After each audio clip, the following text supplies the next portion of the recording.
Welcome to the Church of Mabus radio show. It's Friday night, 7:05 p.m. Central. Listen to United Public Radio, 107.7 FM, New Orleans. Moshing with the apocalypse as always.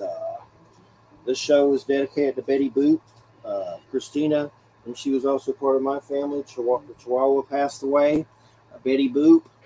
And let me tell you, Niagara Falls. Like I was like, how am I going to sleep? I have Niagara Falls coming out of my eyes, and it's been like that all week.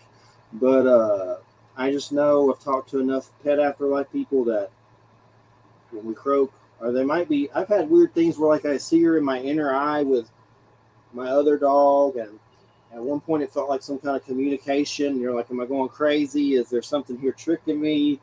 But I've had enough pet afterlife people on that I do think indeed they carry on.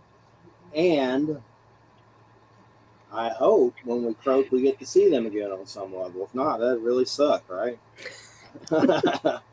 So, first off, we got Jay Shenk with us here tonight. I said that right? Shenk? Close enough, Shenk.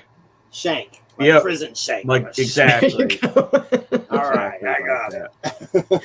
I'm from Georgia, so I'll mess it up. So I have to ask all good. For a lot of names. I have to ask constantly. But Shank, I can remember. But it's good to have you here. And we had Wham sitting in. She was not feeling well, so we got Stephanie Quick here tonight. Thank you, Stephanie, for being here. And she provided a cool guest. So thanks to both of you for being here. And just first off, what do you think about pets carrying on? Do you think we're going to see them again, Jay or Stephanie? I do. I really hope you're right, but I think they do. I hope to see mine again. I've had a lot of them over the years. Definitely. We better. Me and God's going to have a problem. Really, I think a lot of people feel that way. Yeah. I saw some creepy preacher Christian, like I don't think it was Billy Graham or something. But he was like, your dog will be in heaven. Like I looked it up, and it was like he was saying something. It was a positive thing. It was still creepy coming from him or whatever. But you look, I've seen it done shows on it. I've had a lady on that's been on like Discovery and stuff, and we've done whole shows on this stuff. So yeah, they better be. The Rainbow Bridge concept's pretty cool. So hopefully that's going on as well. There is, if people are interested. Recently, I had, within the last few months, Susan Demeter, who's a researcher, and she has a blog called Out of My Mind's Eye, and she has a really nice blog post there talking about people that have seen ghost dogs and ghost cats, and sometimes their own, sometimes other people's, various types. Sometimes like you'll hear them or feel their presence. And so she has a number of instances that she had reports of herself, and then also some references for places where you can find out more about it. So if anyone's interested, I think that's a great place to start. And she's a real nice lady and a nice writer too, so very smart. Oh yeah, I was supposed to show this stuff, some Alabama Mardi Gras stuff. For some reason the plane just died, go figure, when I picked it up. My life story. Bad. I like that plane. Yeah. Where's the? Okay, there it goes. There it goes. There you go. Basically, big giant floats and people throwing stuff at you, and you going crazy for it. And I'm like, this is fun and everything, but this stuff I could buy at the dollar store for like $5. So it's like little kids trying to kill each other over it, like sad and like, oh, I missed the whatever. It's still cool, but I just kind of sat there and the stuff I got hit me, and I was like, didn't have a choice but to get it. One time we were at one and Christina thought I was looking at some chick, which I wasn't, but she realized I was looking at the moon pie at her feet, and I was going to go get them. I wasn't like Google Eye on this chick. I was Google Eye on the moon pie. Speaking of cats and dogs, or mostly dogs, there was a art and wine festival that my husband and I used to go to years ago in Walnut Creek, which is a little classier or richer area.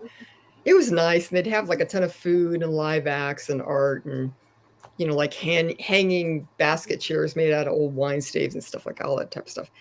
But the funniest thing was you get past a certain point and everyone's drinking wine all day, and they're holding these plates full of food and not paying attention to them. And I would just look for all the dogs and just be like, it's like a smorgasbord for them.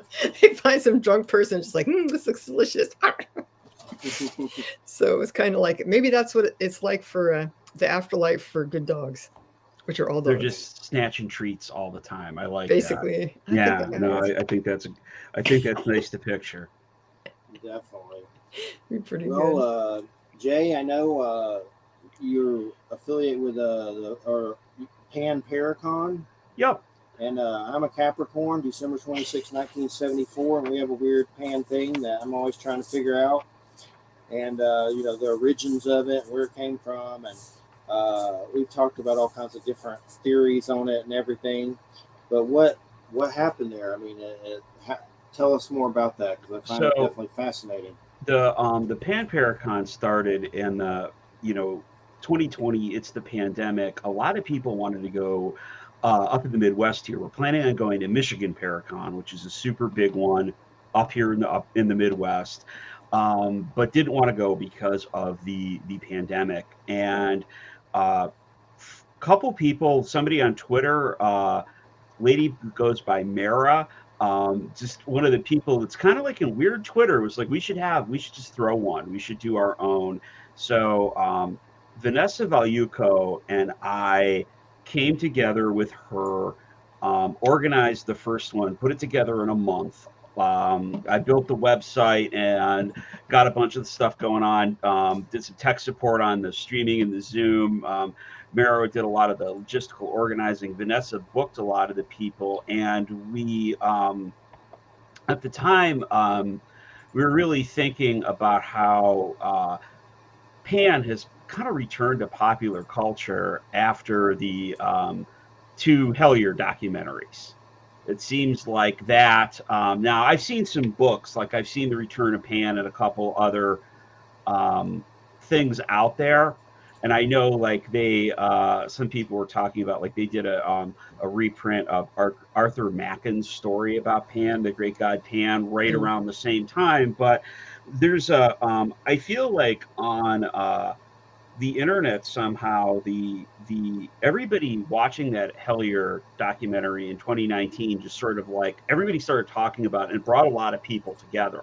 I think there's a lot of people I know, so it kind of became in honor of Pan because of the significance of Pan in that, and kind of the real summoning on that was like summoning all the weirdos together. And we did it 2 years in a row. um Steph, you were on the first year, right? Yeah, Yeah, yeah. yeah. All online, all different, lot of different people, not a lot of the usual faces you get with these things. I think some people, I think it was their first time ever. It was our first time doing one, but it was a real like DIY, punk ethos. We could just make this, put it together.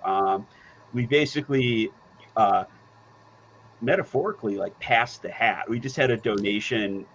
It was like if you liked it and you've got a few bucks and you can throw it towards the people out there, get that. So it's gone. We did it in the last 2 years. So we did it right at the end of 2021 and 2022. We'll see if we're doing it this year. Vanessa is spun out an excellent podcast. It started her second season called Personal Pans. Kind of a joke. Really cute logo because it's pan, but I it's a love that. pizza. Yeah, the logo. I can't remember the artist that did it, but the logo is fantastic. Those have all been really good conversations. Last year's was all guests. She got all like a lot of her guests to come on and talk, but it's ranged from like pop culture topics, witchcraft. We had Rob Christofferson on talk about African UFO sightings, a lot of which aren't well known, but are just like wild and fun.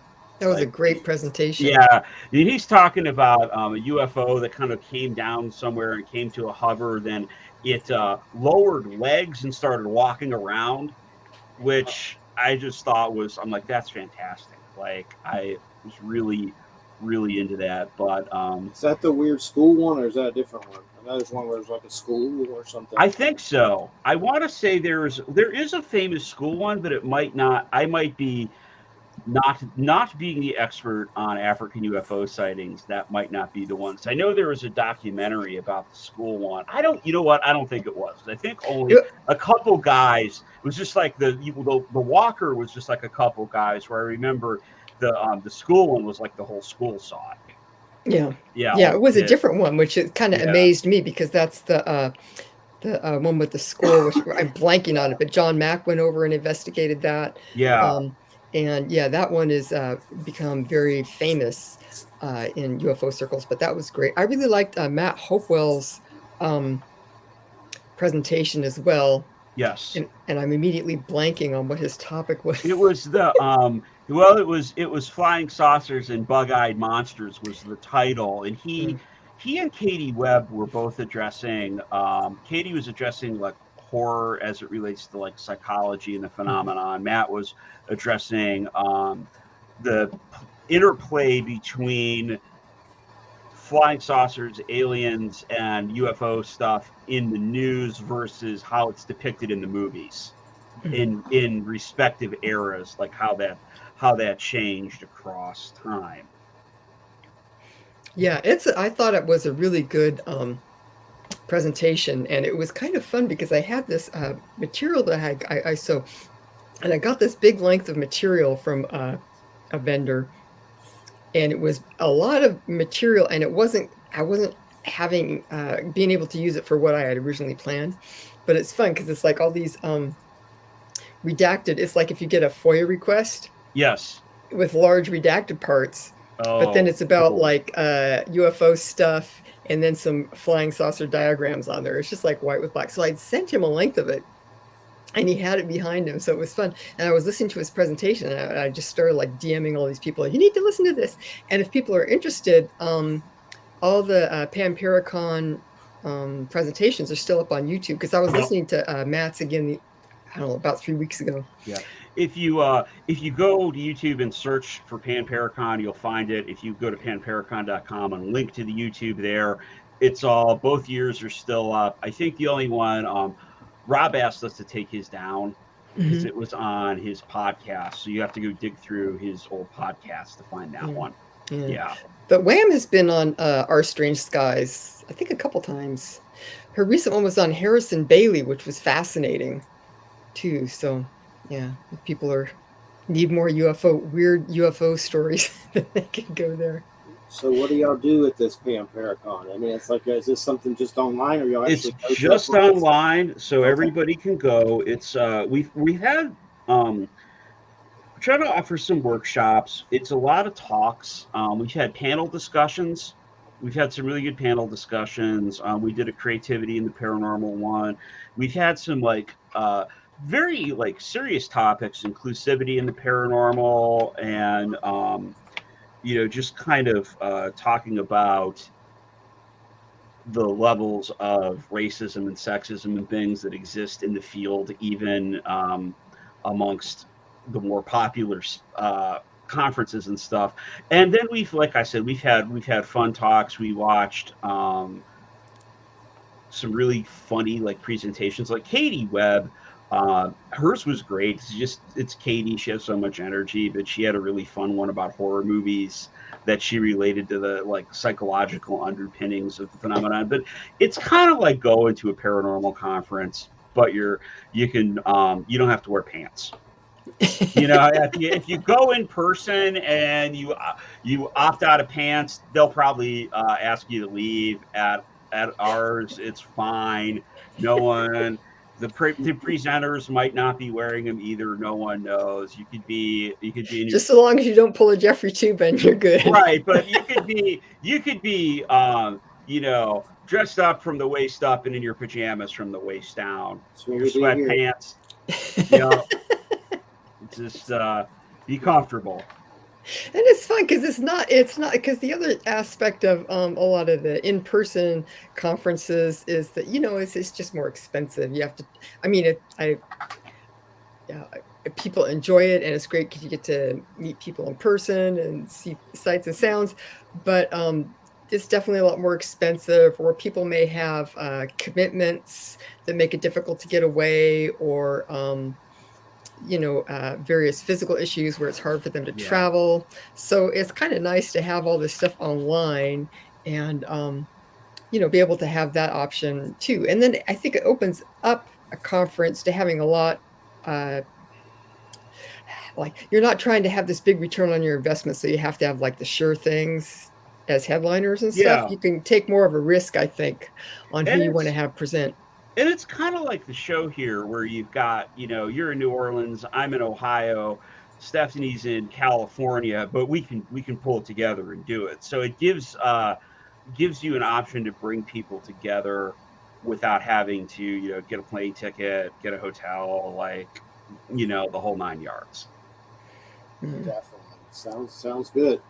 And so why was Pan picked for it? I mean, was there a certain reason? It was the I think it was the Hellier. I feel like there was a little bit that connection with the God Pan there, because they were, the second, like I said, the second season of that ends with them, Greg Newkirk, trying to invoke Pan in a cave. And I think, like I said, a lot of people watch that show. A lot of people watched that show and started talking about it, and that linked all, like I like to think it linked a lot of the weirdos together.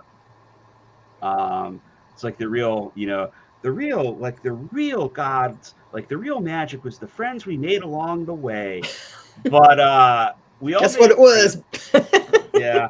Are they? I didn't get to watch it. I meant to watch it. It's on wish lists and stuff, but I never got to it. It's good. Are they doing any more? Or is that they ended? They are, as to my knowledge, as somebody that subscribes to their Patreon, I think that the case is still ongoing. They're still investigating, because it starts out with this whole thing with a kind of I don't want to say mundane paranormal investigation, but somebody says, I saw a creature, do you want to come check it out? And through all these synchronicities, it feels like their conclusion is that they're working to like reawaken the God Pan.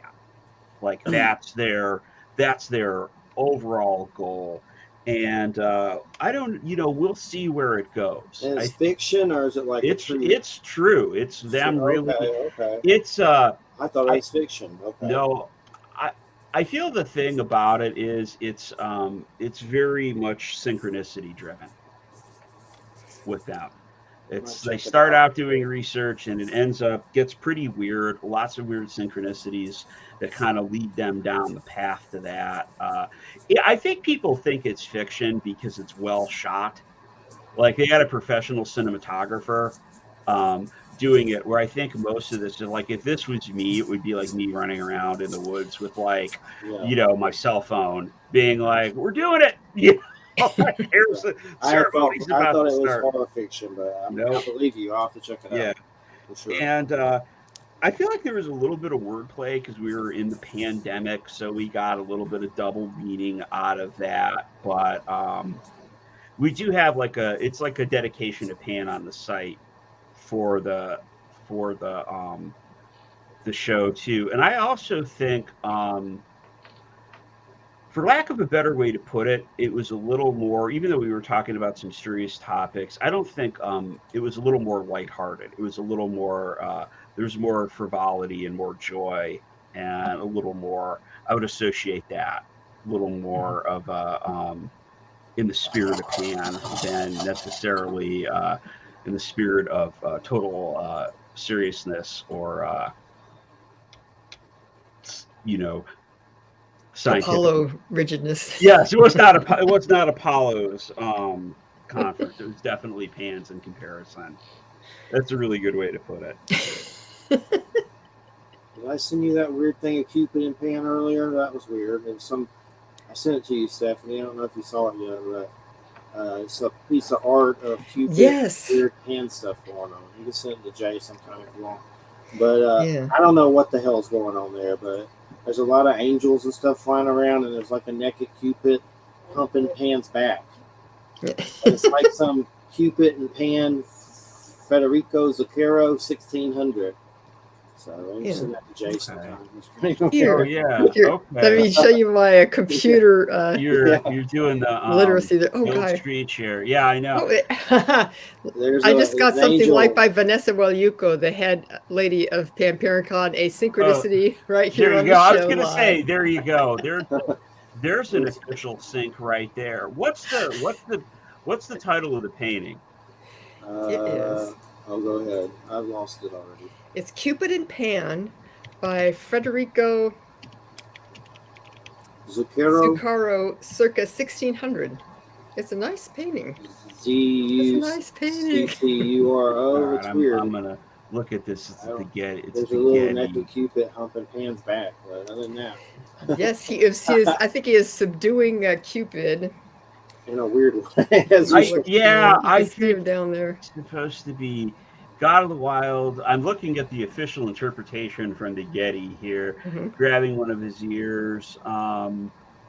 They're basically talking. Yeah, this was meant to symbolize the conflict between pure love and pure lust.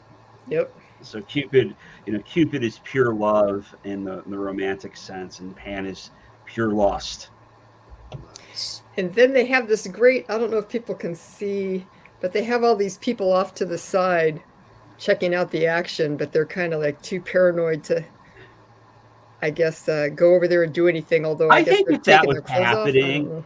I don't know. If that was happening in front of you, I don't know how to react to that. I think That's the dude I wouldn't know. stripping balls. Like this guy is Yeah. just like, look at this, look at this. Everybody's looking at the people are definitely losing their minds here, but That's Panic. that's panic. Exactly. Well, it's interesting to think about all these woodland cryptids in Pan and stuff, like from Bigfoot to Goatman to, there's so many different ones, but I think there's some kind of earth mojo connection of some sort, earth power, shamanic kind of situation. And then the weird Bible story of that one dude that had like clove hoofs and was hairy. I forget his name. King Esau or one of those stories. It was like a Bigfoot Pan dude. I forget which one it is. Which one is that with the hairy brother, Christina? Esau, who's the hairy brother in the Bible? Esau? I can't remember. They're like, he had weird feet and stuff. I've definitely heard the nature spirit theory. I think that was pretty prevalent in Europe for a while, as a take on the wild man was part of that. So yeah. What about the dude definitely in, possible. Clash of the Titans, Caliban? Wasn't that guy's name that looks like Pan in Clash of the Titans? I don't think he was Pan. He was something else, but he kind of looked kind of panny. Like he was a satyr. Calabos, yeah. Okay, yeah. Calabos, yeah. I always remember that when I was a kid. I have to watch that. I'm gonna have to watch it again. It's been a It while is since worth I've it. seen it. All right. Who's the guy that does all those Barry Hellhausen? I can't say his name. Harryhausen. Yeah. Yeah. Those are all worth checking out again. Definitely. They have like a set of them, but I don't know how expensive they are. They're probably not cheap, but like all of them together in a Blu-ray or something. But so tell us about this necromancy technology that you build in your basement, like Dr. Frankenstein. I wish it was that cool. Warhammer Necrons. Maybe someday. No, I was trying. This is just how things converge. I was the beginning, kind of like right before pandemic lockdown. I was trying to fix the camera with the stuck shutter, and I was reading it, and somebody said it was a resistor goes bad in it or something. So I'm like, well, maybe I can fix that, and I taught myself how to solder. And then I actually couldn't fix the camera. I had to send it to another guy. It was like a little too advanced for like the second time you're ever going to try to do something. But I ended up getting really into building electronic stuff during the pandemic, and it sort of tied in with renewed interest in the paranormal stuff's going on. And you see there's a lot of ghost hunting stuff out there for sale now, or there didn't used to be X number of years ago, but there's there's all this stuff. And I will say, I really love gadgets. I do like, I love gizmos. I wanted to check all that stuff out. And as I taught myself some of it over time, I also got to question, like with a lot of it, like what are we doing? You know, like people will get a EMF detector, which they used to sell just to test signal leakage from wires. You know, your wires aren't insulated well, and do you have like RF coming out of something like a unshielded circuit? And well, at some point, it just came into popular consciousness that you could detect ghosts with these, and now everybody uses them.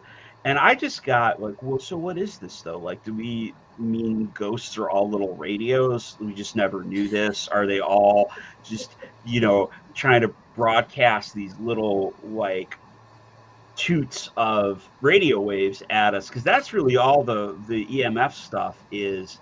And then the more I got into it, like I saw REM pod, the REM pod device, and I'm like, what is the REM pod? Found out that those are theremins. You know, the theremin that we use. Yeah, it's a Yeah, the musical musical instrument. instrument. Yeah, those are just theremins. So Oh, that's weird. you can so this is the idea I had.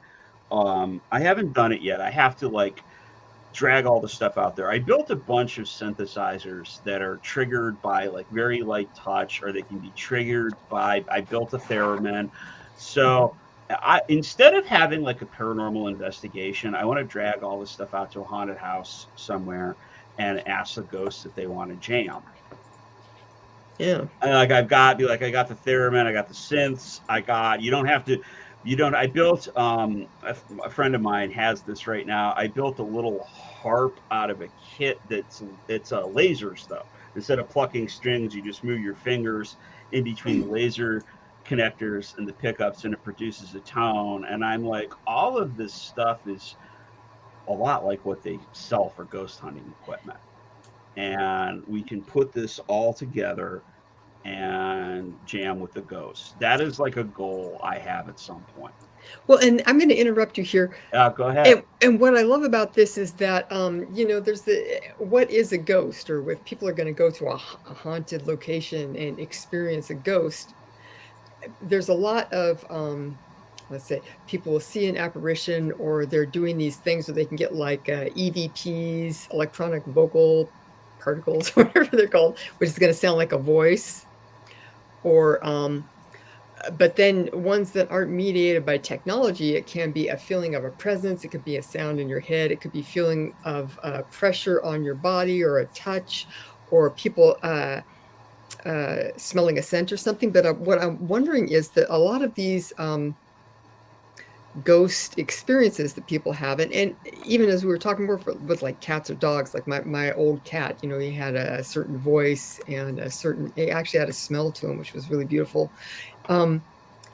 And so it seemed to me like a lot of these are kind of like aesthetic things. So if you had like someone who like consistently hummed in like a certain chords progression or something, or someone who would whistle something, or someone who had a favorite song, like all these type of things could be accessed to kind of convey not just like because we always think of like meaning like with words or something, but more this person's preferred aesthetic, or the aesthetic that they shared with the person who was important to them that they want to communicate to. So I think that's a really cool idea, because my suspicion, now this is just me talking from my own experience, I'm not trying to say anything to back it up, but it seems to me like a lot of ghosts, it's like it takes some practice, or you have to have a certain facility with whatever you're trying to get across. And so I'm thinking if it was someone who was more musically inclined, or have more of a musical connection. In fact, I just heard today from a young man, and his girlfriend that he had a number of years ago died a few years ago. And since then, he's had a number of encounters with her, including very mystical and very erotic encounters with her. But they both were musical and sang and played instruments and composed music together. and he notices that he has like a really strong connection with her around music. Like sometimes he'll kind of feel like she's wanting to come through, and then he'll like the song that she really liked will come on the radio, or he'll put on some music that she really liked, and suddenly she's there. So Jay, I think that is super fascinating. I know that in one way it's just kind of like an idea and an aesthetic thing, but I think it has a big potential for to facilitate communication. Really. I'd like to try it as a different experiment. I know some people. I remember a case where I want to say it was Alex Matsuo has done this, and a couple other people have brought music from the era of when the person was living and played that, and it's facilitated communication, or they've gotten better responses for that. One of the things, so this is one of the things that we had with Paracon was a talk about how you treat your ghosts, and Alex talked about this, and this was saying, you know, like we're going to go to a place that's allegedly haunted, okay, and be like kind of get real hyper with the ghosts and be like, are you there? Show us a sign. How did you die? And I don't know if like we were talking about our pets. Like I want to play with my pets again.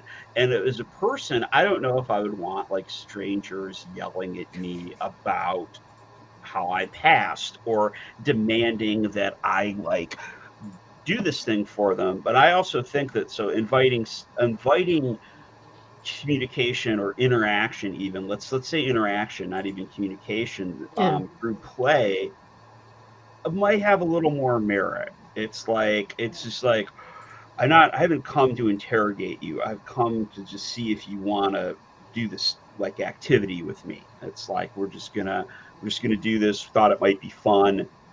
Thought it might be something that we could share, and it doesn't have to be that kind of interrogative process. So Yeah. I hope to be able to drag all the stuff out and do this at some point. Oh, that sounds super fun.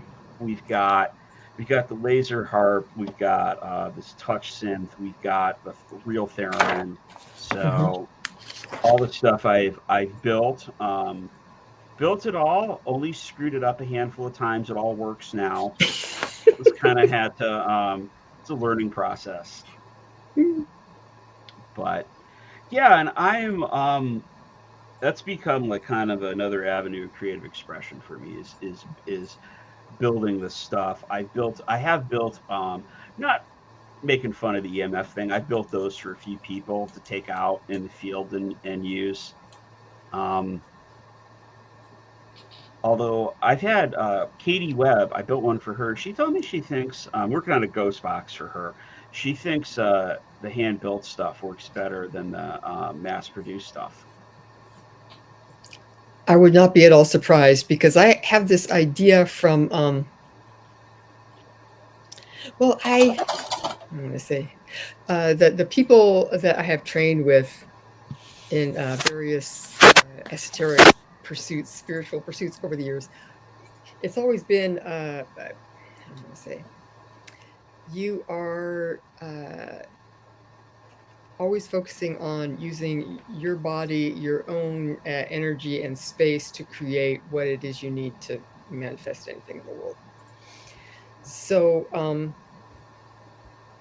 but also, so that's kind of like your main temple would be like your body, like in your consciousness, like in Tibetan Buddhism, with my teacher Leslie Temple Thurston and other people that I learned from, including my beings I met during my near-death experience. But as a corollary, right, if you want to create or facilitate change in consensus material reality, right, you need to find a target for that to work through.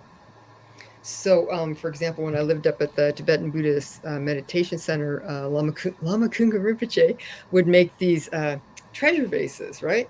So there'd be like a nice ceramic vase, you paint it and fire it, and then you put in various objects and incense and jewels and, you know, all these various kind of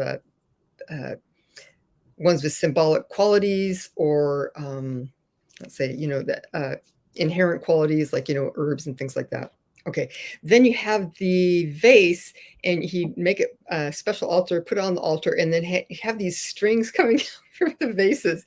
You'd hold the strings while he was meditating, which would take on like a month or so, and then it would be charged up, and then you could have, it's kind of like a battery that's charged up, and it could be for like wealth or whatever, or peacefulness, and then you end up putting it in an auspicious location on your property, and then it will be emanating out this, whatever you charge it up with.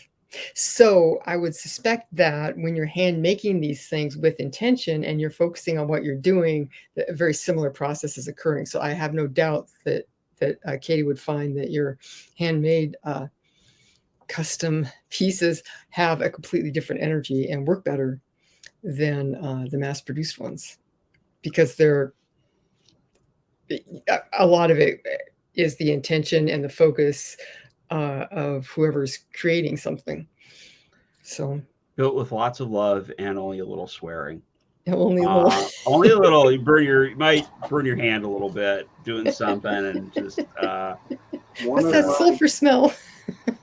One of my biggest experiences is I was at Silver Lake in Florida, and one day I had been watching I grew up in Christianity. I like other belief systems as well, Native American, Norse, and a lot of shamanic things. We have them on all the time, from Arthurs to, they're the real deal. We had Serge Kahale King on, Huna from Hawaii. That was interesting. I got shocked through the telephone during that by lightning, and luckily I had sandals on and didn't die. And he goes, "That's a sign of great power," which is funny, but I guess I don't know if he was just making a joke or just being, like, I guess it is. But that's a subject that I love. But one of my big paranormal experiences has been seeing beings of light. And at first it took me a while to even talk about that, because a lot of people hear that and they go, "Oh God, here goes the light worker, woo woo." But I saw two beings of light leave my house, like they had been inside of my home and flew through the roof into the heavens, completely sober, not even nicotine. And there's been other times I've been under altered consciousness and seen stuff, but that time nothing.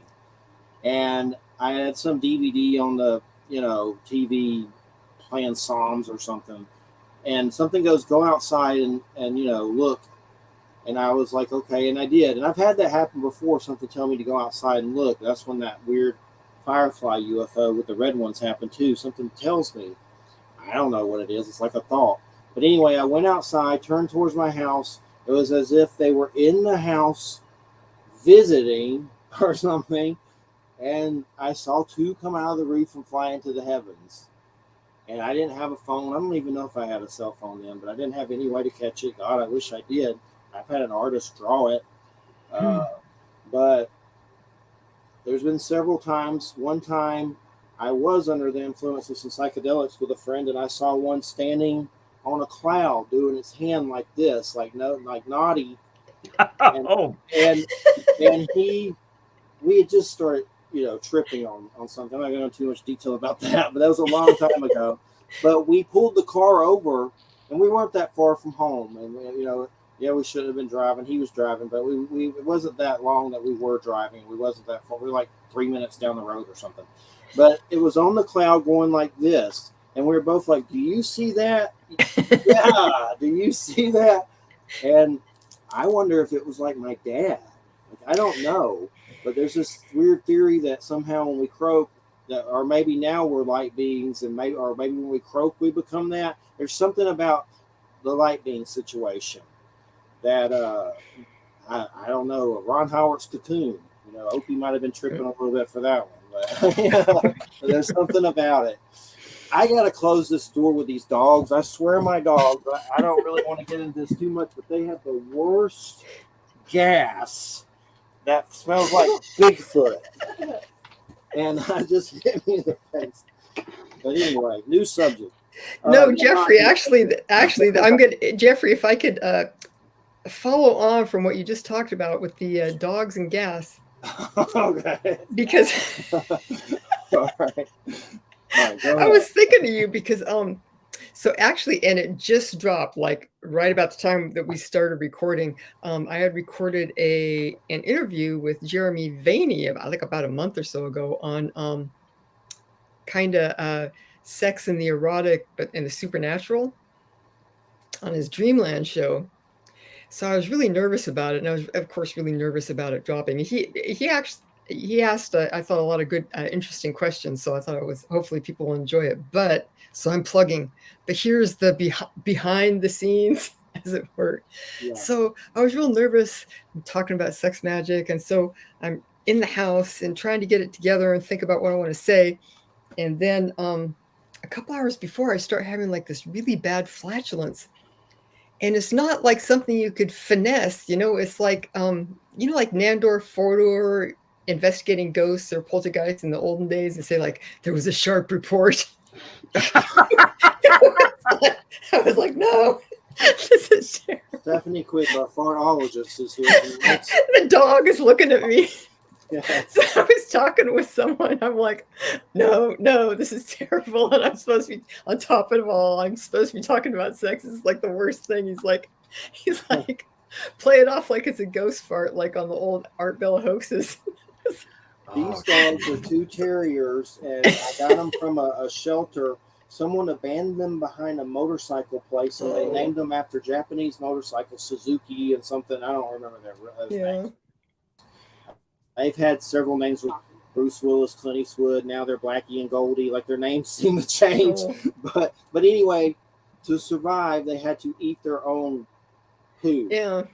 And it's a habit that they're never going to break, ever. So basically, they do that. And when they have gas, it's worse than it could ever possibly. It's like, I don't even want to insult Bigfoot by comparing it to what maybe Bigfoot smells like. But that's rough. It's like double turd farts. But anyway, beings of light. There's something to it. Yeah, switching back to beings of light. They probably have farts as well. But no. It's rainbows. I got some. I mean, that was my line about the EMF detection at when I first talked about this. I'm like, well, what if that's ghost farts? What if every time that meter beeps, the radio waves? I'm like, what if that's how they do that? They're energy beings now, and that's they're just that's gas. All you think like, oh, this is a significant presence, and you're like, it's a significant presence of something. Talking though, this actually ties into the original art and the paranormal thing we were talking about, though, with like the beings of light and the red, all of this stuff, all the stuff that we encounter. Now, I hit a point last summer. I went to Point Pleasant, West Virginia, and saw the Mothman Museum, saw the TNT area. I don't know if either of you have ever been up that way. It's worth it. It's pretty neat, especially if you're into that stuff. But I picked up John Keel's The Eighth Tower, and a lot of people haven't read that I've talked to, but it's kind of a bummer. And Keel sort of gets to the point where he's just like, I don't know, all this stuff doesn't make sense. All this phenomena just doesn't. It's insane. It doesn't make sense. And is the universe crazy? And I was thinking about this for a long time. Probably this is turning around in my head for 6 months, and I'm going, maybe he's right. I don't know what to say about it, because a lot of the traditional investigation avenues kind of plateau after a point. But one of the many jobs that I've had in my life was a security guard in an art museum, which is a pretty nice gig. I mean, I guess if you hated art, it would be terrible, but I don't. So I really enjoyed my time there, and I still, I like to visit museums a lot. My professional degree is in art, and I was realizing that a lot of the way I saw people react in museums to like modern art, specifically surrealism, but abstract art mirrored the same kind of emotional response as people get to the paranormal. They're just like, what's this about? Like, I don't know what it's about. I can't categorize it. I don't get it. And there's a lot of frustration from that. And when I realized that's not the right way to look at art either. Um, and what I realized about this is you can use art, specifically like modern art, surrealism, abstract stuff, to kind of consider how you think about the paranormal. Because really, when we're looking at that stuff, it's it's cliche to say that a picture's worth 1,000 words. We're looking at things that can't really be. It's not like advertising. A lot of things people don't get, like a giant billboard does not appear in the sky that says like, "Hey, it's your dad. What's up?" We get because that would be like extremely clear. Be Mhm. extremely clear. But we get things that are like they're almost you use the same logic as dreams, which governed a lot of that art. The surrealists were trying to bring that dream logic into the real world, merge it into like the super reality they called it. But we can look at interpreting these events kind of like and I will say, Jeffrey, like you're already there. Like you're looking at this. A lot of people are just trying to categorize it like that's this and it means that. And it's like, you know, it's an experience and it's something we perceive on an intuitive level, not necessarily on a rational level. Definitely. And there's something to suffering that brings it on. That's my case. I mean, that's not for everybody, but there. So it was a shamanic death going through testicular cancer and losing a meatball at 17, and then my dad dying. Somehow, suffering and pain caused the senses to opening up, and it's kind of like Odin losing his eye, but a meatball. There's something to it. And I've heard that with a lot of different people. Not everyone that has this phenomenon has that kind of stuff happen, but a lot of them, there's something to it for sure. It's like suffering opens up the senses. And then the best thing to say with a lot of this is, I don't know. I still don't know, but I can guess. And I think there's something, the light beings, I think, are us without our bodies, but some people think they're angels or aliens. But I think there's something to us and a body of light. I mean, that's a lot of different belief systems talk about that. A body of light. You become a body of light, or we are that now on some level. But yeah, and that's everybody that co-hosts the show has had weird stuff happen to him. God knows Wham has. Jay, he saw a Bigfoot looking in a window at children. Second story window. Yeah. That was a wild experience. And then it got mad that they saw him. I've never seen a Bigfoot. Why does Bigfoot just show itself to like Republican hunters that want to shoot it in the face? I don't see a Bigfoot. You know? Not naming names. People see there's a lake out by me. We have all these right where I am, Lake Berlin. There's all these Army Corps engineer lakes out here, and one of my friends, people see them out by all the time. But one of my friends told me this. She told me this like 3 years ago. I didn't know it at the time. In high school, Bigfoot was watching her and her boyfriend have sex. Oh, They were out there parked, and yeah. So how does she react? How does she react to that? Did you ask her? Or? I did. She was just like, they were creeped out by it and were kind of like, Bigfoot's kind of a mood killer. I mean, unless Bigfoot was really specifically your thing, I would think, yeah. unless you have a real unless seeing Bigfoot turns you on. Bigfoot Zodiac killer.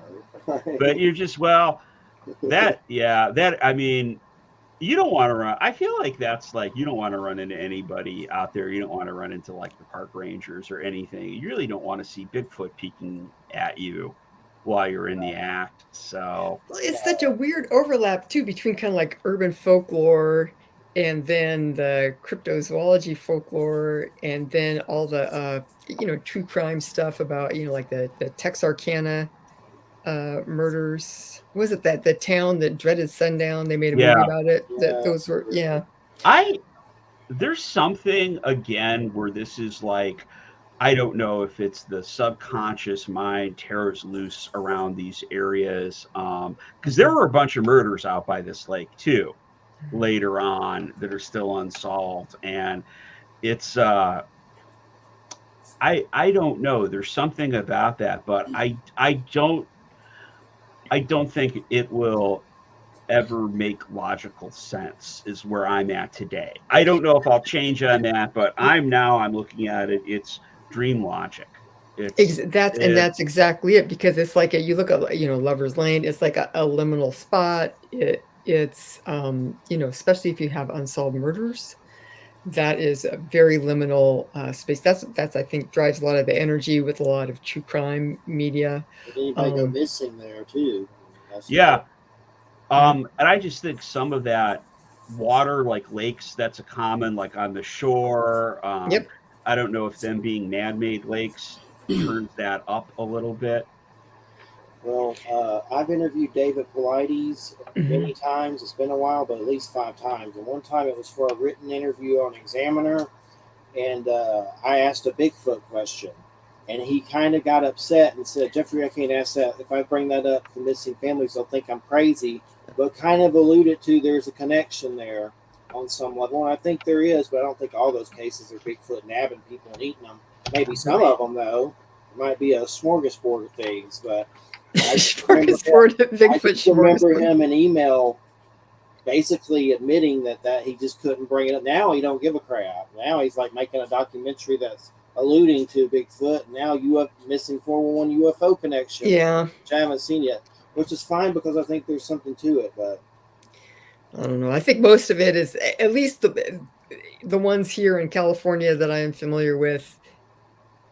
I mean, it's just like terrible, like Julian Sands. I mean, nothing. He was in the wrong place at the wrong time. There are a number of like spooky Bigfoot stories with extra stuff happening. The one I think of is the Momo, the Missouri Monster, because that had a lot of UFO activity. There were strange sounds. They heard sounds like the industrial machinery in the woods. They had a voice call out a couple times on that. I don't know if either of you are familiar with the Small Town Monsters documentary that's the series. First thing I thought of. Okay, yeah, well he's from not right by me, but that guy grew up about 45 minutes away from me, where I'm at. We actually showed his first movie at a film festival down in Canton, Ohio. But he's got his documentary about Momo is good, and then I want to say it's Siege at Chestnut Ridge. Yeah, that's really another UFO Bigfoot crossover. White Bigfoots. Yeah, and some poltergeist activity, and there's definitely some of that. That's again why I say it's dream logic. It's just like, and you think, oh yeah, because that would be what you would say. I had a dream and there were UFOs and they landed and white Bigfoots came out and then I heard a voice and it's a lot of different stuff occurring at the same time. That just seems like. I wonder too, because Jay, you'll be, an artist. You need to find your medium, right? Right. You have something to say or to express. You need to say, okay, should I be a poet? Am I going to be painting in oils? Making, film, whatever. There's like all these various media that the same person can express through. And my personal theory, that I wonder about is that it seems to me like different people who have like various side talents, like Jeffrey, you're always seeing things and other people see things with you. I very rarely see anything. I'll just get like these like stupid synchronicities, right? Different people have these different talents. And Jay, I wonder about when you have kind of like a window time going on, and you have a number of different people having these encounters. I think it's Greg Bishop has that idea of co-creation, that there's something outside of us and we're coming together with it. And I kind of wonder if it just kind of there's a big ball of saying, let's have this weird thing happening. People encounter it and it trips off whatever your talent happens to be. I think that's a distinct possibility. I'm not, as far as I've had probably the fewest amount of weird things happen to me So far. of the things so far, but I haven't had near death or most of the stuff. Like stuff has happened around me, but not directly to me. So a lot of that pain and suffering has been indirect, or I've dodged it so far. I'm going to knock on wood, knocking on my head there. But I do think that's possible. I think that, again, like I read Scott Rago's first book last year too, and he thinks that that's a lot of what it is, or it's a lot of the people with the high psi ability or the high talent get put in the right situation where, I don't want to say like a stressor, but whatever's going to trigger it is there in that area, and you get whatever the thing is. So, Yeah. but it definitely does seem like there are areas though, because when I talk to, it's stuff that hasn't made the news. When you talk to people, like I talked to farmers around that lake, people have seen the red-eyed Bigfoot and stuff. There's been some UFO sightings there, plus the murders, and just generally, that's not happening. I live about 8 miles from the lake. That's not happening 8 miles away. Like, it's reality's relatively solid over here. Well, at least for now. Well, it's interesting too that you talk about like conditions. Sadly, Wham isn't here with you because she is very familiar with Eugenia Macer-Story, who was an experiencer. She was up in the Hudson, New York. She was perfect. I got the book. I've got the Eugenia. It just came today. Yeah, with Ben Roylance, Outport Books has put together a bunch of her works on paper. What book is it? It's Eugenia Macer-Story, Paintings and Works on Paper. That's all it's called. Port Books, he's on Instagram. I literally just DM'd him, and I was like, because he doesn't have a website, and I was just like, hey, I'm gonna get one of these. But where can you get it at? Where can you get it at? I knew her. I still know her, but she I've interviewed her, and she once sent me a box of a ton of her books and an old laptop. It's called A Port Books. They're a used bookstore. I think they're over on the other side of PA. They're over near Philly, or I would have gone in person. That's like a little bit of a drive for me. But Apport, like APPORT Books. Look him up on Instagram. Just send him a DM. I just PayPal'd him, and he was like, I'll mail it out the next day. I think I talked to him on a Saturday, threw it in the mail on Monday, and it came today. Where's it at? Pennsylvania? Yep. Okay. Yeah, over near Philly on that side. And I know you brought up this Scott Rogu. I'd never heard of him before, and I looked him up, and there's like some weird stuff, the documentary on the strange murder of parapsychologist Scott Rogu. Is that what's up with that? I don't know. Now he was a really wrote a lot of books, really prolific author. I want to say he wrote like 30 or 40 books. He wrote one on ESP and Your Pets, I think. Yes, it has that a one is picture on the front. That's rare. I'm trying to find that. If anybody out there listening has one of those and wants to let it go for something reasonable, track me down. But yeah, he was selling his house, and he went to check on something and got murdered. And they put it down to two guys just as a robbery gone wrong. But I don't know. He was I feel like he should be as famous as Keel or wow, my brain just died. The Frenchman. I'm gonna look for some of his books. Valet. Valet. You know, everything. Frenchie, as I like to call him. I'll have Yes, to check the out. Frenchman. I'd never heard of the dude. I'll check out. Yeah. I'll save his name and He stuff. came up again, trying to understand a little bit of the science of just what we're doing in the first place. I picked up a book called Paraacoustics, and they reference some of Rago's work in that. I came across him mostly years ago.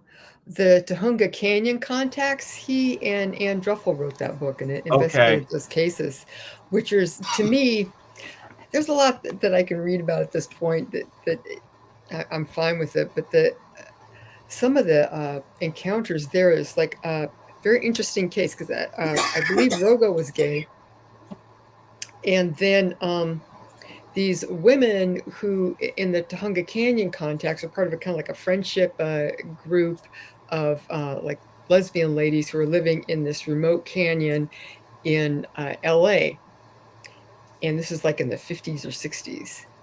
And Ann Druffel's wild because she investigated this, even though she's like a Catholic, kind of more traditional type of person. But she and Rogo did a great investigation of everything that was happening with these women.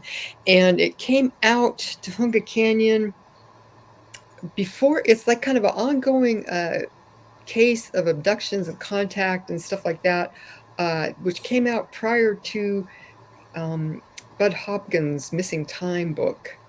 Okay. So it's kind of before that as well. But there is one, I don't know why, this is one thing that freaks me out the most. The two women are in this canyon. They have pulled over to the side of the road for like, they're already starting to get an altered state of consciousness. And they're not really sure why they're there. I can't remember if they see a craft or not, but the one woman's young son is in the car. And these beings come up, and they're built pretty much like humans, but they're wearing like completely matte black skin tight suits, including kind of like a fencing mask. They have these really creepy illustrations in the book. And it's like the one being really wants to get to the one woman and find out about her son, and the other one is trying to talk him down, and the one just like gets the car and starts like shaking the car when they're inside it. I was just like, ah. Probably because I grew up in California, I've spent a lot of time in like creepy old mountain roads where you're deserted and you may not see anyone drive through for like hours or days. But yeah, it's a very interesting case. They use some hypnosis in there, but it's like, with a hypnotherapist, very responsible. They follow the people up for a number of years, and there's a number of different kind of classic altered time being shown up in your house, strange lights, healing, lady getting idea about how to heal breast cancer using vinegar and trying to get it to people, just so it's like a lot of the classic stuff that you see with these kind of ongoing contact cases.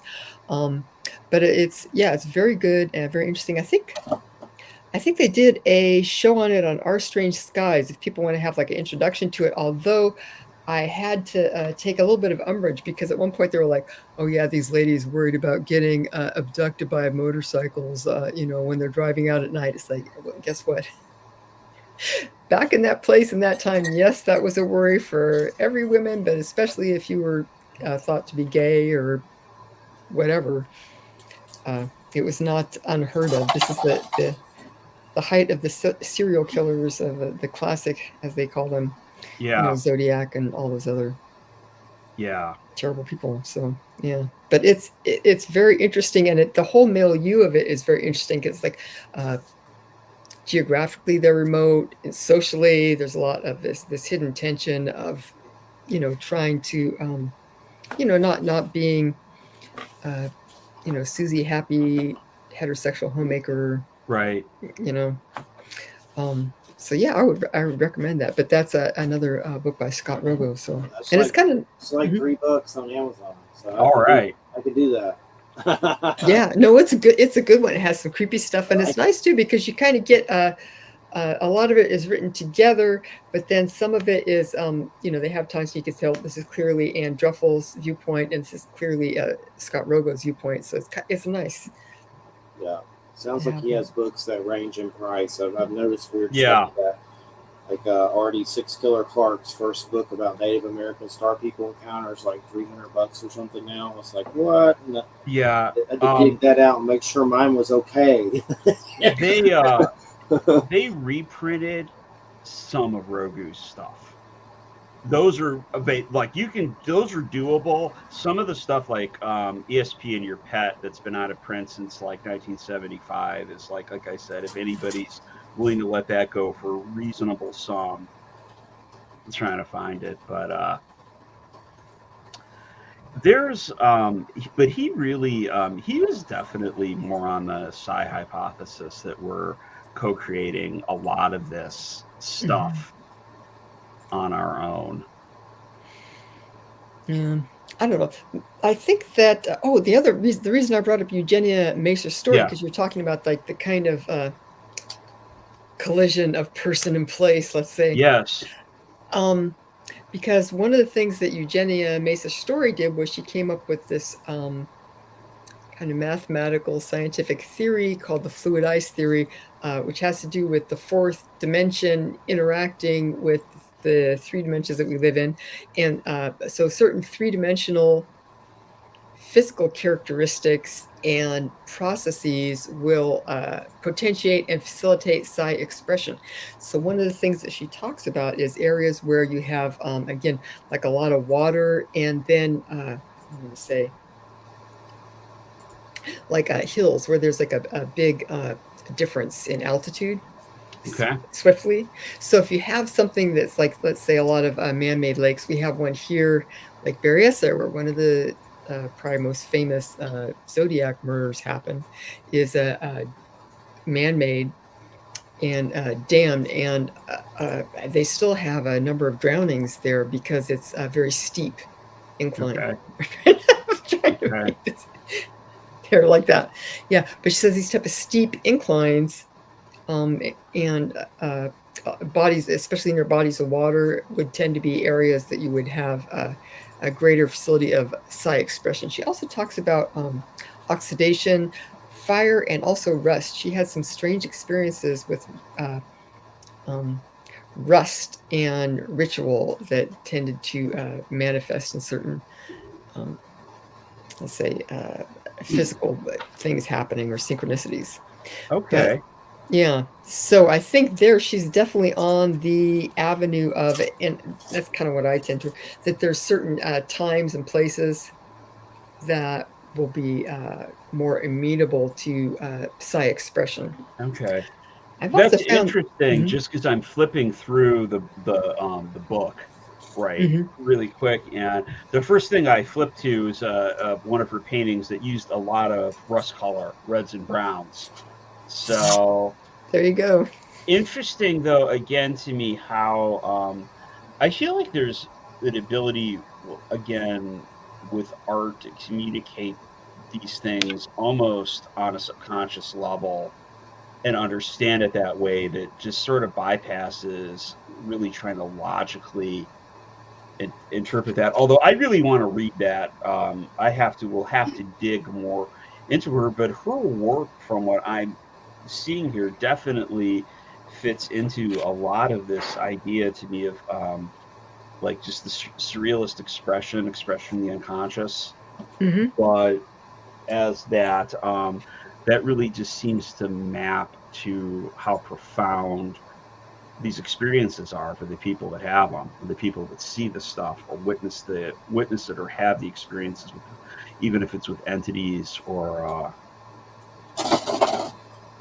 it's just it's almost like it defies words. It's an interesting thing, because I've for many years done these kind of synchronicity experiments where I try and get synchronicities to happen, and then some of them document and stuff, and I'll kind of like go back and forth on it because it could be a little hair-raising at times. But yeah, so it's very interesting to me, the whole question of meaning and how it's conveyed in symbol, and what makes a symbol, right? If you have a smell of a daffodil, I mean, that can just be something that you like or don't like. And you might know that it's from a daffodil flower. But then what happens when you're like, what's this? Proust, Marcel Proust, and you're having this highly symbolic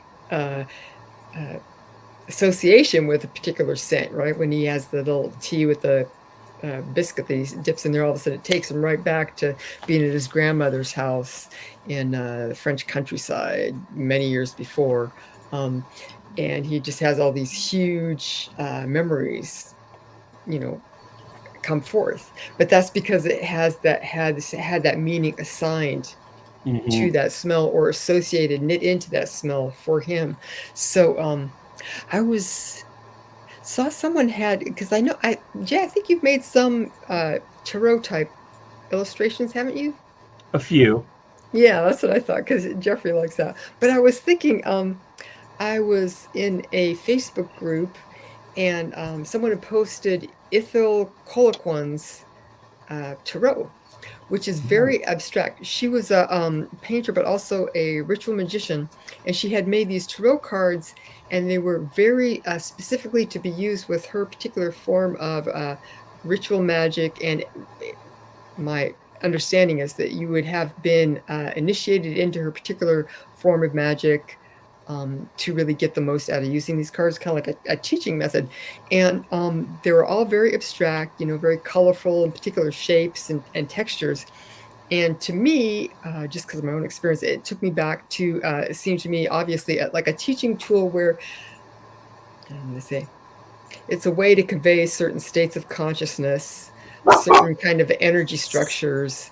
So these kind of subtle experiences and formations, right?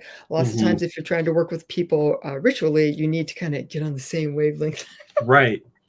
Or you're trying to get in touch with a certain egregore or certain teachers in the past. And it seemed to me like these cards were to be used, and from what I could tell of what she had to say about it, in that manner. So it's in a weird way, it kind of bypasses traditional symbolism, right? Representational symbolism, and is trying to more get in, as you're saying, subconsciously work with you beneath your thinking brain to create these changes in your subtle body and your subconscious. And then later on, you will most likely have an association, a symbolic meaning that you've knit into these cards. But it was frustrating for me because a couple of the people in the group were kind of like, I don't like how those look. It's like, this doesn't have anything to do with how this looks, or if you like those colors, or if you like the aesthetic or anything. It's not working on that level. That is really interesting. I took a couple, I'll say two things, one before that, because I smell, we were talking about smell. That's such a powerful symbol. Or now, Stephanie knows my father passed back in August. And one of the things that I experienced probably a couple months ago. Now, this is I don't know how to describe this. It smells like the inside of the man's pickup truck. Yeah. Okay. Yeah. He's got it's like, it's the inside of my dad's 04 Silverado sitting in my living room, and I smell that. A lot of people will smell like their grandmother's pocketbook. It sounds very similar. Something like that. But I'm just like, that is like, I was like, that is 100% my dad. Like, or at least like that is, just, but as without, it's really funny how it's, you think about that. What's the easiest way to convey that it's me and I'm here and this is, no ambiguity. It's like, well, there's that smell of the inside of the truck. There's nothing else like that I know. Nothing. It's not associated with anything else in my memory.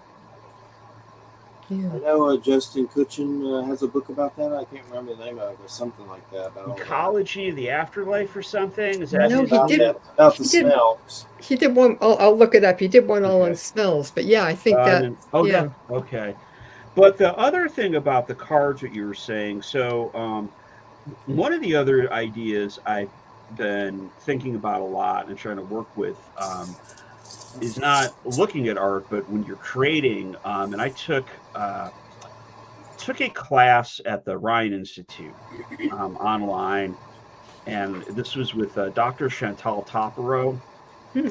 Okay, she used to be an aerospace engineer. Now she's into sci, and she was a UFO investigator for a while, and she's done a lot of stuff. And we did a lot of historical overview, and it's kind of like what you're talking about with your friend, the monk, of investing yourself in what you're creating. But what I ended up thinking about was and this is a thing that's hard to explain. When I went to art school, studied drawing and printmaking, and I went into graphic design, and I went ahead and taught it later on. And it's difficult to give people rules. Like, there's really basic rules, and then I'm kind of like, you've got to do it and hone your ability to create. You just have to do a lot of stuff and work on it. And I was reading a book called The Secret Art by Duncan Lorre. He's a guy, he's a sculptor, but it's all about radionics. Okay.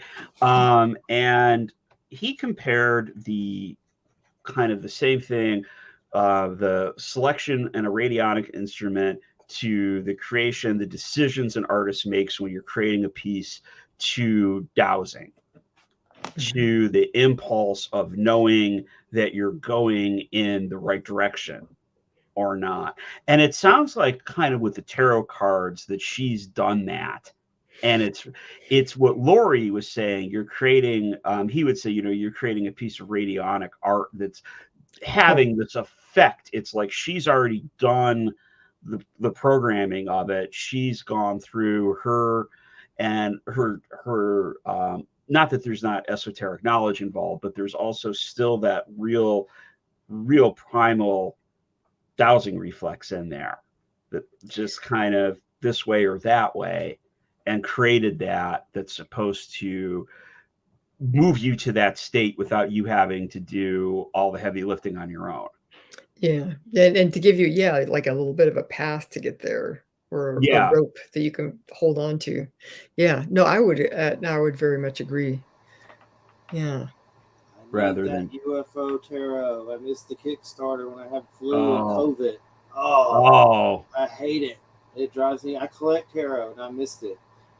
I've heard rumor maybe I may be able to get one in the future somehow, but I don't know. If he lets you do, I'm on that one. If he lets you do add-ons, I'll grab one for you. I'm waiting for that to finish. I have that on there. I have just started getting into tarot a little bit myself this year. I'm generally not interested in divination because I have anxiety and I'm like, I don't want to know. Like, no. If you I added you to Facebook. Let me know, and if that happens, I'll PayPal it to you or whatever cost. We'll figure something out then. That sounds I'm fiending for it. Like, I missed it. Oh, I just, the only thing I will say is I get to sit online all day because of my job. So when that stuff like pops, I'm right on it. I'm like, we get this, like getting that one, because I just got they just did they reprinted Osman Spare's tarot. I got that one. That's nice. I've heard of that dude. Who is that dude? I've heard of him. He is the guy basically that and you're talking about art and the paranormal. He is the originator of sigil magic. You're going to create, when you're, instead of doing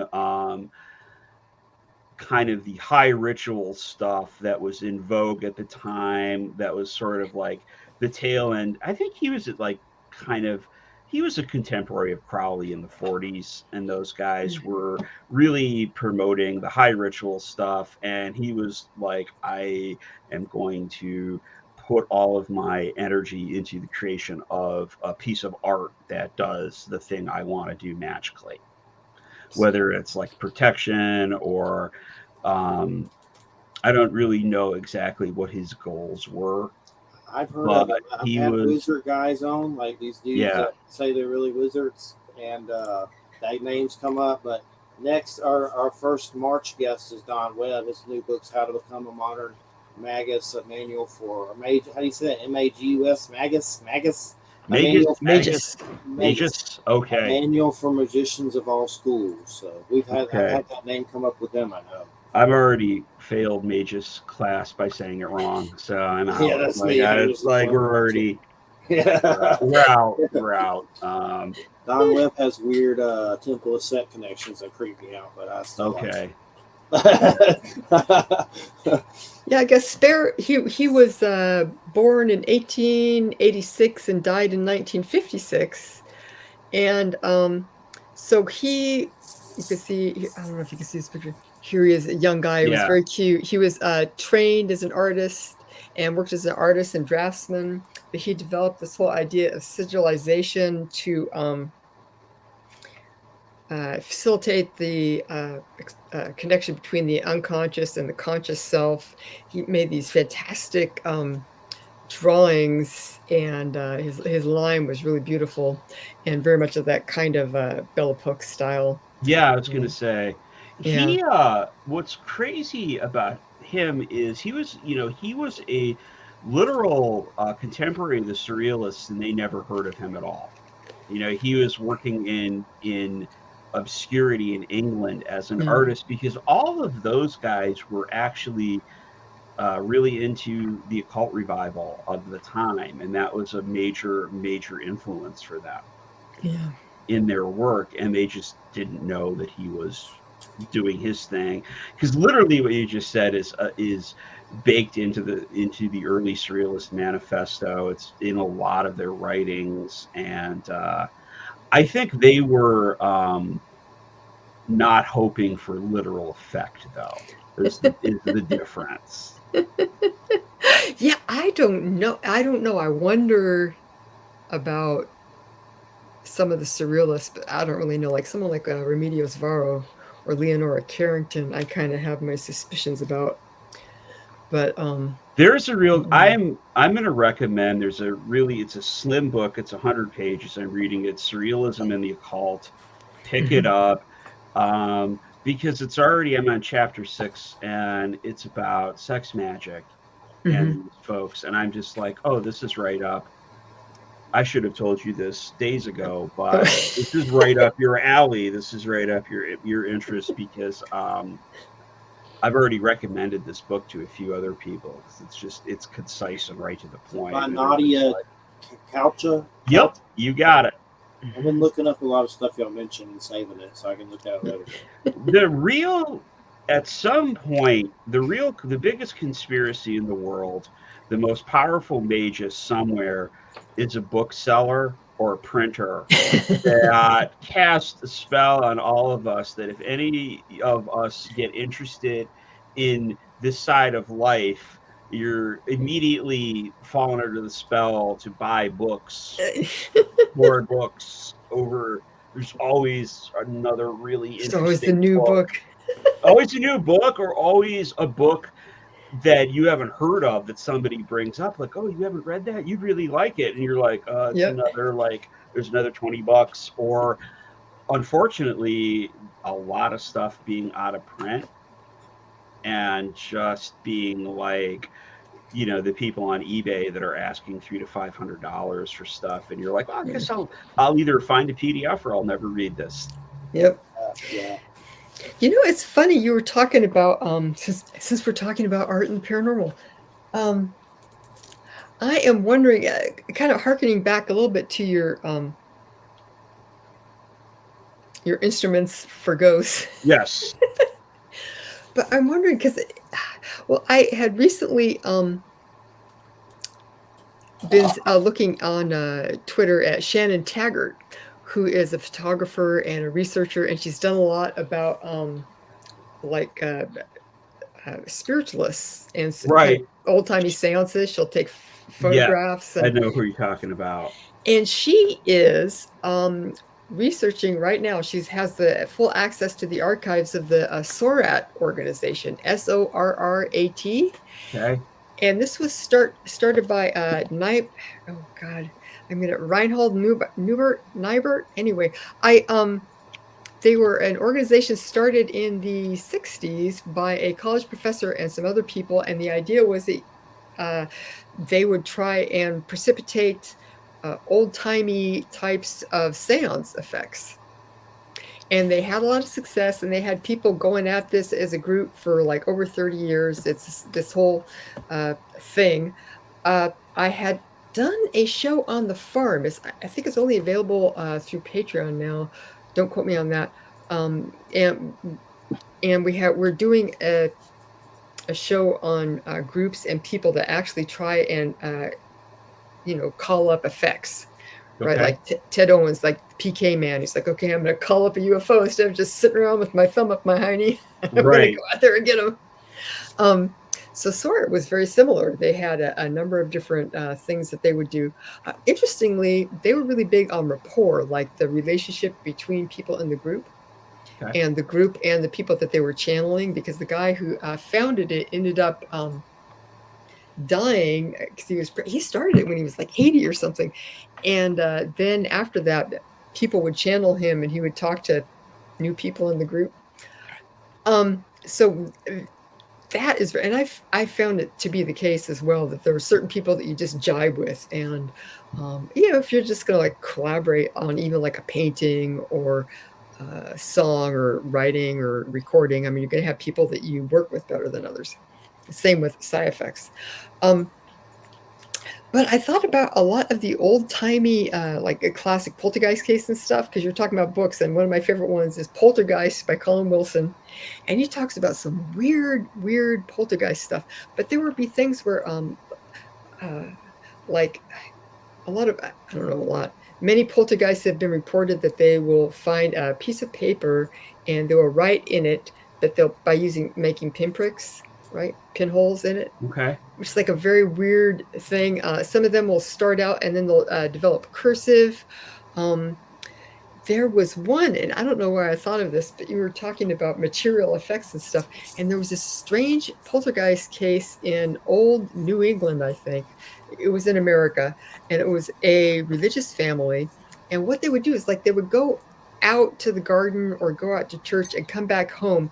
And this was like in the 1860s, I don't know, somewhere around there. They would come home. And I don't know if you ever did this when you were a kid, but you take like your pillows and blankets and your clothing and you kind of make like a dummy of a person. I've never done that, but sure. I don't know why we did that a few times as kids. Okay. But yeah, you can do it. It's popular if you are in Alcatraz and digging a hole, and then you went to jailers and think you're still there, right? That type of idea. So this poltergeist would make these elaborate tableaux, and it would be like mom and two kids, and the two kids are praying, and mom has the Bible, and just like lickety in like maybe 10 minutes or something, and then all this had been done with all their clothes in the parlor. Oh, wow. Really elaborate stuff. And then, Jeff was, the mongoose was very big on singing and making up little cute sayings, same with the Bell Witch. So it's interesting to me how many of these, and I think, someone like Nandor Frodo would say, well, it's because it's the subconscious of the people who are the focus. But again, you have these strange things, but then it can be very aesthetic, have like an aesthetic sense to it as well, which strikes me. Oh, and before I forget, Joshua Cutchin's book is The Brimstone Deceit, and he's talking about the supernatural story of smells. Okay. Nice. Wow. I still need to get the rest of his Bigfoot books he wrote with somebody. I have the first one, but those are pretty interesting.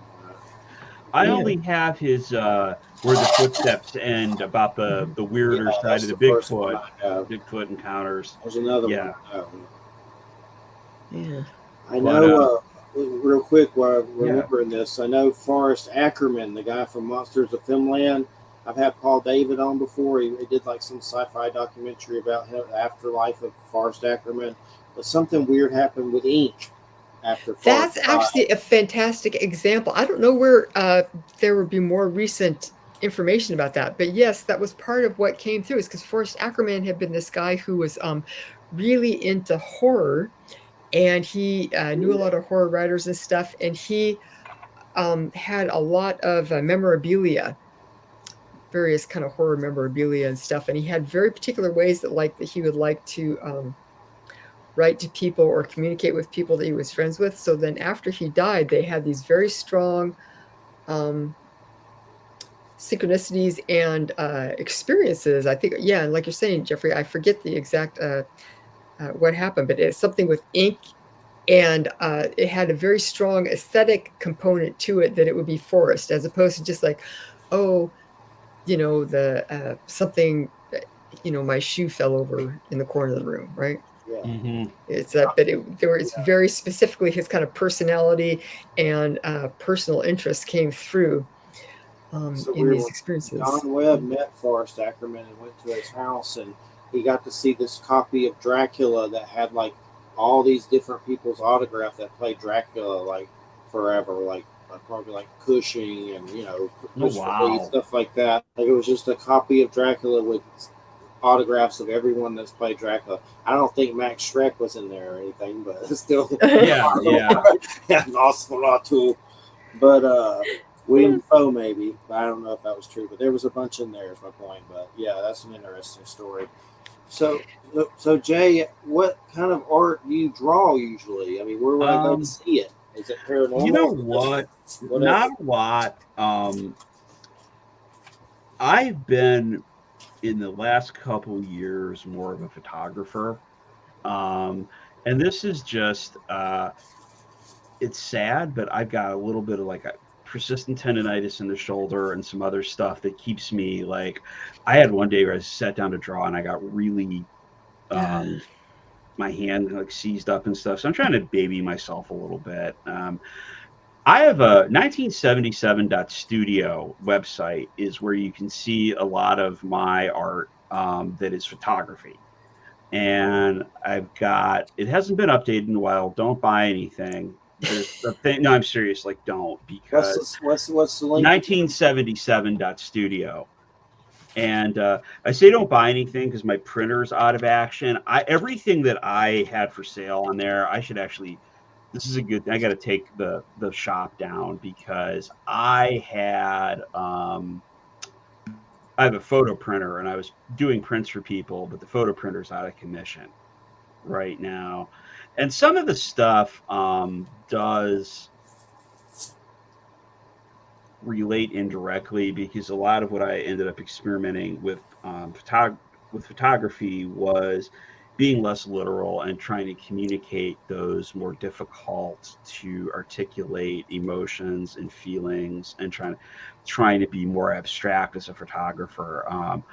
When I was drawing, I do a lot of detailed pencil stuff that's quasi surreal. I always liked Rene Magritte. He's a little bit more of one of the surrealists that really. I don't want to say his style is realistic in depicting the unrealistic.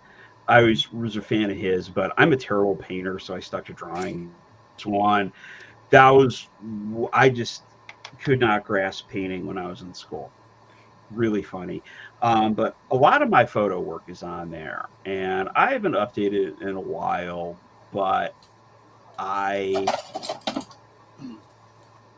have a good. I got to take that star off of there. That's getting me crazy now, but I've got a good selection of stuff on there.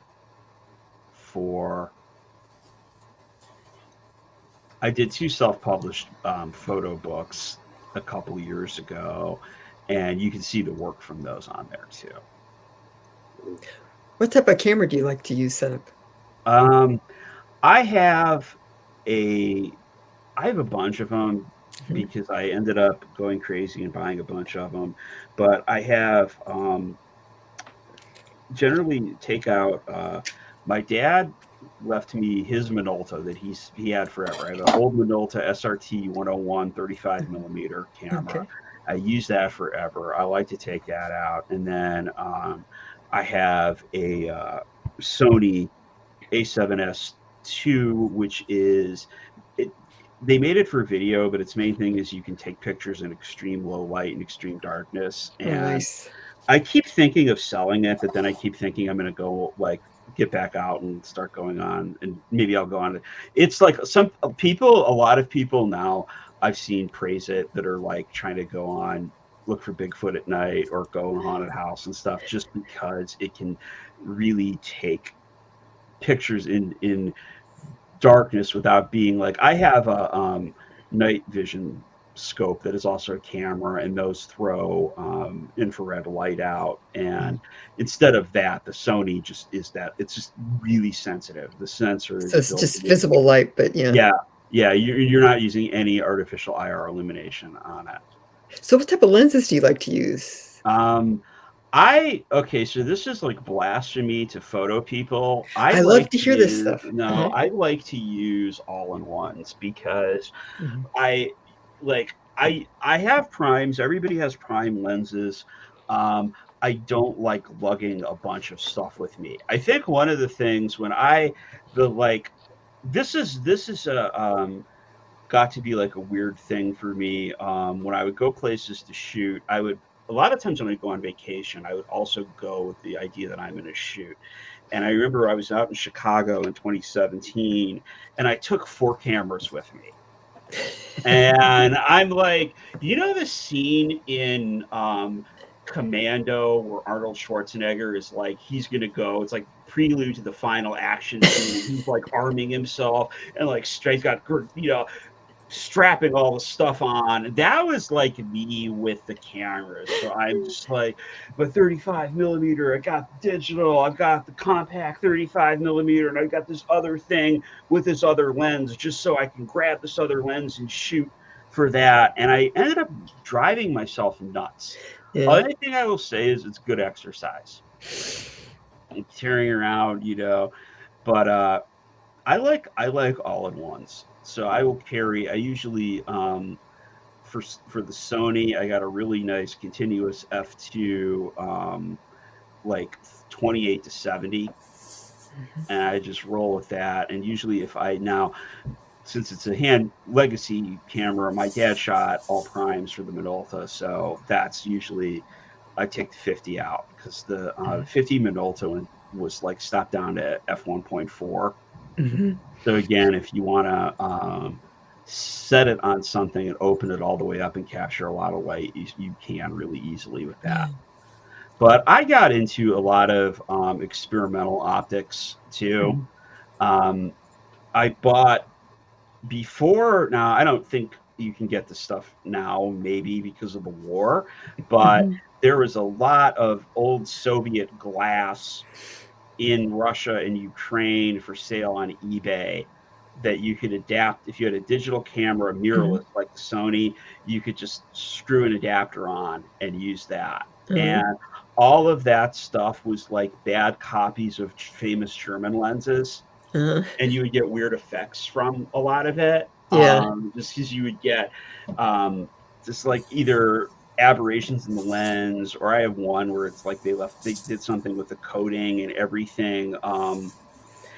That scene in like the movie where it's like romantic and the woman is running through like the field and it's that kind of soft focus. Like I don't think it's not supposed to do that, but they screwed something up and it did. Yep. Yep. Um, and I was even experimenting for a while on my website. Some of the pictures of how we felt series were shot free lensing, Mhm. which is where you actually just detach the lens off the body and you're kind of like just holding it up and partially focusing and letting light leak and getting weird with it. So I like to get weird with it. Unfortunately, with the price of film, I'm shooting digital. Yeah. Film is really expensive now, and I gave a lot of film to Bex Atwood because I was Yeah. shooting it, and she has her own dark room, which I don't. Yeah. So um, My brother does a lot of nature photography. yes, I've seen his stuff. Yeah, and Yeah, he's like a complete gearhead and has like these huge yeah, lenses and everything, but he uses it very precisely. And he works for a fly fishing shop, and they, so he does like promotional videos for them and some photography as well. But it cracks me up because so much of it is technical, but at the same time, you have to have the eye. I have a cousin of mine who is an actor, and recently he is in some kind of like a web comedy series, and it's all Okay. shot on iPhone because they're trying to do it real low budget and everything. It still looks good, but it was funny because I was looking at it, I was thinking, dang, that is a good looking guy. He looks like my grandpa. Boy, Which was we funny, but he actually yeah. he did a lot of photography with back in the day with his own. He'd make pinhole cameras. Yes. But he would never tell me like what he was like. He was like his secret recipe for because he was like these kind of weird, like if you're like at the top of a hill and there's like kind of like a canyon down there or something and like Yeah. weeds, and then it's kind of like Yeah. weirdly positioned like pinhole. Yeah. They're pretty striking, and he had them exhibited, but it's kind of funny how much. And then for me, it's like I've had a terrible nerve damage and lupus and all type of BS through my life. So I just take a lot of stuff. I mean, I have my iPhone camera, but you could. Yeah. Talk about developing the eye, though. It's really funny. The first photos I took photography in school. The prof told me I had a great future if I was going to go into get my real estate license and just take pictures of the house because they were really pictures of houses because my stuff was boring, and that was like gotta work on the eye. What's really funny about the pinholes is those are really similar. You've seen those old, the old portrait photos of the guy with the big box camera, and he's got the thing draped over him and stuff. The way those work with pinholes is really similar to those, and Yep. And this is really funny in retrospect because all those early spirit photographs that people were faking so easy. Everybody thought those were real, but it's just like you could create, if you want a fun weekend project, you could build a pinhole camera and create some 19th century spirit photography. Here's a quick way to get a cool one. Sit in your chair, be real still from your waist up, and then kick your legs. And on the long enough exposure, it'll turn your lower extremities into it'll blur it all and it'll turn into a mist. So you're kind of materializing out of the mist. Kind of materializing out of the mist. As one does. I think of those those to me are interesting as art, but all of those guys, it's really funny. The spirit photographers were faking everyone out by taking advantage of the technical limitations of the camera that they were stuck with. Well, and it's a weird thing too because I have spent a lot of time in a town called Nevada City. It's a gold rush town here in California.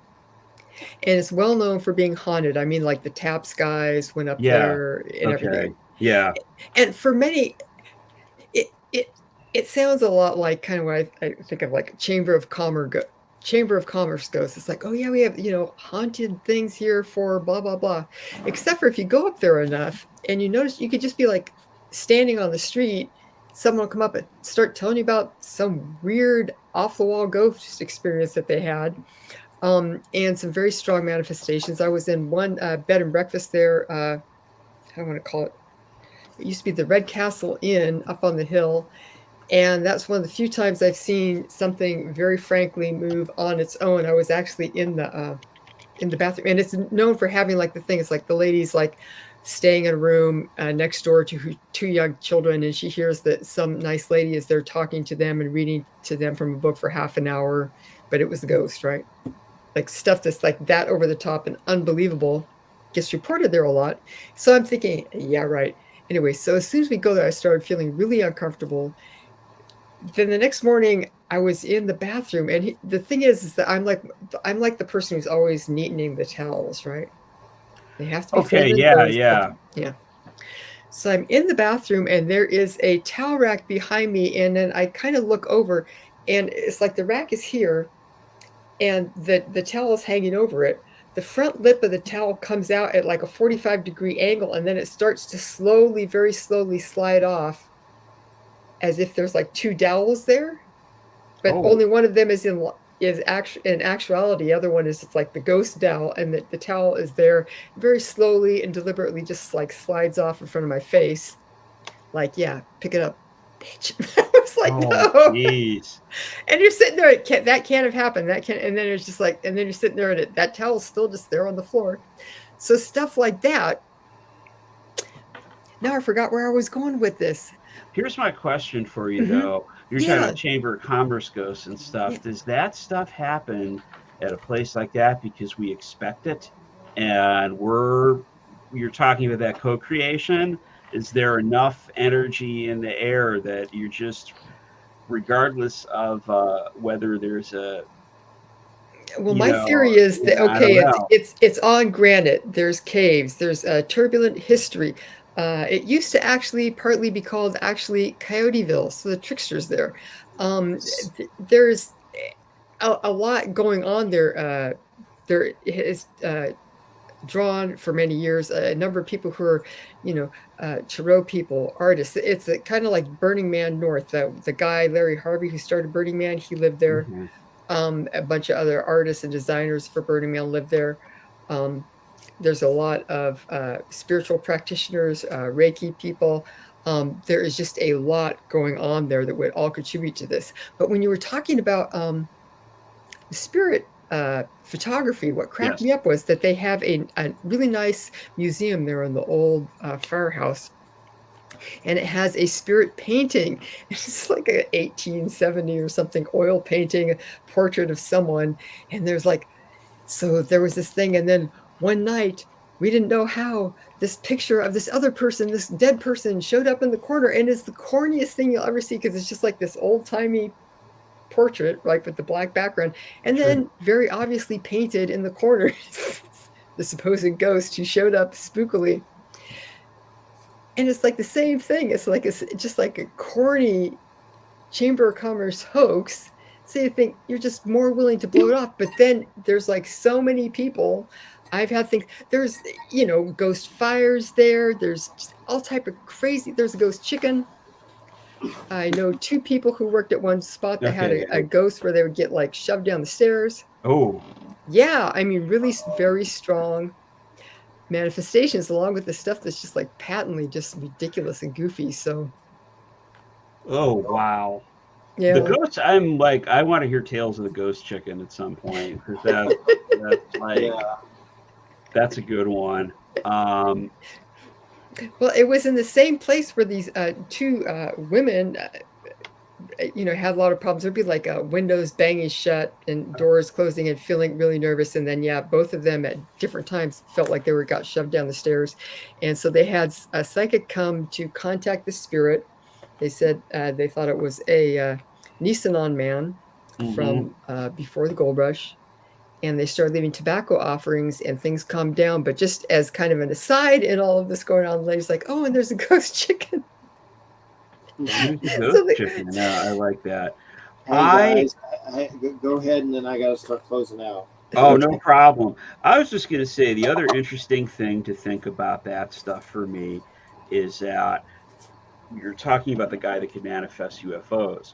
Because another common thing that once you read enough, you hear about, you can manifest the stuff by hoaxing it, like Gray exactly. Barker. Okay, so if you do hang up enough schlocky Chamber of Commerce ghost paintings and spirit photos and stuff, are you eventually going to manifest the real thing somehow? Either you're calling it into existence or you're calling it there. But because that was a real famous kind of relationship between, I'll call it art, say it's a hoax, but it's art, Yeah. creating the reality that you want to have, and then it's like then it starts really happening and takes off. Yeah. That was my final thought. So No, that's cool. Well, Jay and Stephanie, thanks so much. It's been a great show. I really Thank you, enjoyed Jay. hey, I'll thank you certainly- for having me on. This was a lot of fun. I really appreciate it. Yeah, we'll get you on again sometime. All right. Thank you, Jeffrey. Definitely Yep. enjoyed it. Y'all helped carry me, so I appreciate it. And then we have a ghost. I'm going to watch that later, hopefully at some point. Some comedy by that guy that did Happy Birthday, the Death Day. I never saw those, but I know some lady keeps getting killed in some time loop. But he made like some family movie with that David Harbour's like this bald ghost. But it looks actually pretty funny. All right. It's on Netflix. But I just saw him in Violent Night. That was actually decent. It was pretty violent, but he was Santa Claus, a Viking that became a Santa Claus.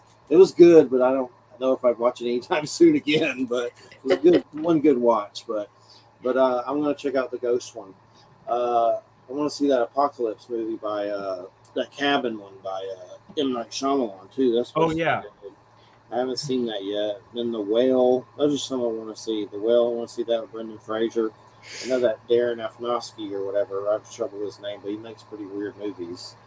And The Whale, dude. I don't even know. Just Brendan Fraser's like really overweight. I don't know. I guess it gets weirder. Usually that guy's movie's pretty weird, like Fountain of Life or whatever. With Jackman, like usually, and Noah. That was weird. Like that was like Lord of the Rings, the Bible. Like it was weird. But Russell Crowe played Noah in the Ark. Okay, it's a weird one. That there's like weird creatures in it. Like I guess the Nephilim. I don't know what they are, but it's not. I don't think it's the greatest thing, but it's good for one watch. There you go. It's Noah. Yeah, Russell Crowe is Noah. But anyway, thanks so much, everybody. And next week, Don Webb. We're going to get some Wizard on. Yay. So that sounds fantastic. He also wrote Vampire Magic. That's a weird one. Oh, that sounds interesting. It is good. It's good. Wham loves it. I need to still finish it. But thanks, everybody. Have a good weekend. Thanks, Jay. Thanks, Stephanie. Take care. Thank Bye-bye, you. everyone. Bye-bye. Bye.